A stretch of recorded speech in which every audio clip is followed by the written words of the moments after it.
Everyone, welcome to Commerce Logic. Today we are going to discuss about joint Hindu family.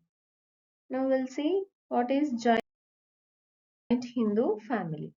It is the oldest form of business organization that can be seen only in India.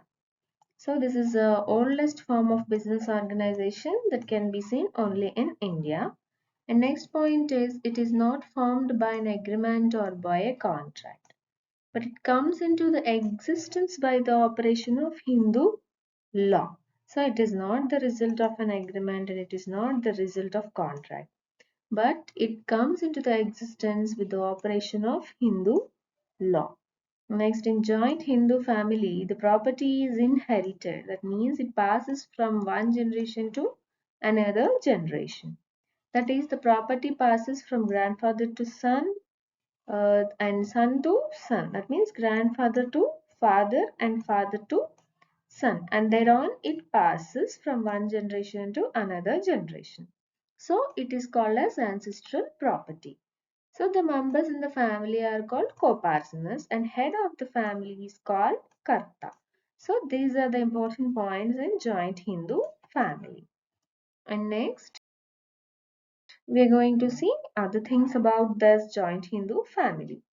Karta is the eldest member in the family who is allowed to manage and conduct the business. So he is the person is the eldest member in the family and he should manage and conduct the business. So the liability is unlimited to the extent of the coparcenary interest.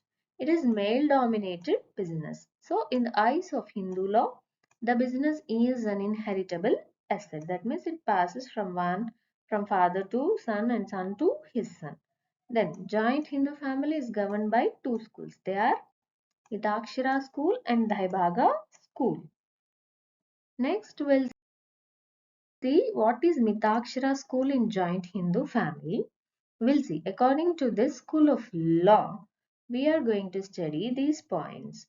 The son gets right of birth in joint Hindu family property. In joint Hindu family property, the son gets right by birth according to the school of Mitakshara. In this case, he can demand partition during the lifetime of his father. So he can demand partition in property during the lifetime of his father. He can prevent his father from unauthorized alienation of ancestral property. Only son has that right.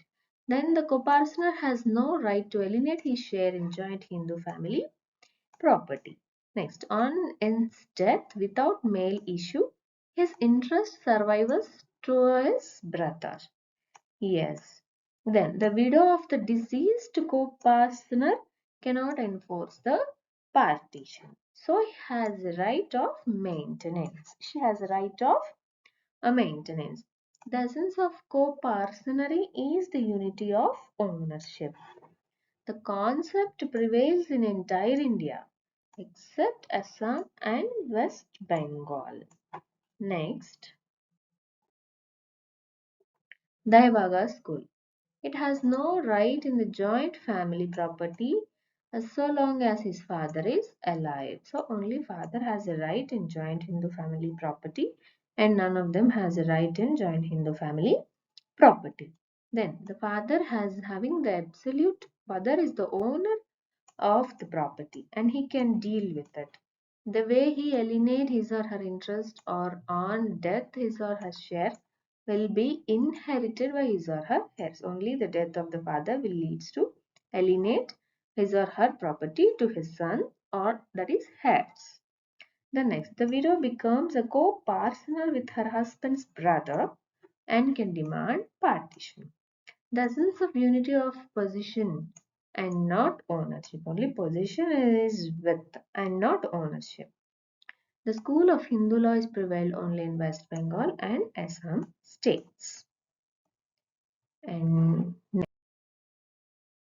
next, we are going to see the characteristics of joint Hindu family. First one is formation. We are going to form this joint Hindu family. How it is going to be formed? then registration procedure, next membership, management, liability, sharing of profits and losses, legal status and partition, continuity and stability, conduct of business, rights of karta, dissolution, flexibility, business secrecy, credit standing. So here formation is nothing but how this is formed. So joint Hindu family, we all know that it comes into existence with the operation of the law, and registration is not required for this, and membership. The main member is called as Karta and members in it are called as co-partners. Then management. Karta will manage the activities of joint Hindu family, and liability is vested with the Karta and it is unlimited. And sharing of profits and losses, this will be whole and sole managed by the Karta. And legal status, it is under one of the acts.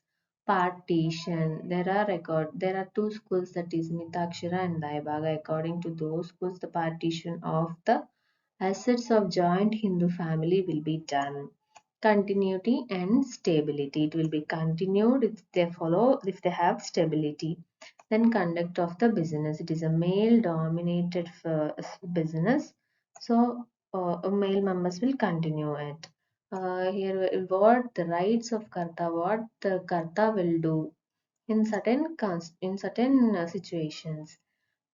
Dissolution, at the time of winding up of a business, what are the things we need to follow, and what is the flexibility in this business. Then secrecy is need to be maintained, and credit standings. So these are the various characteristics of joint Hindu family. This we will be learned in for further video in detail. Thank you for watching.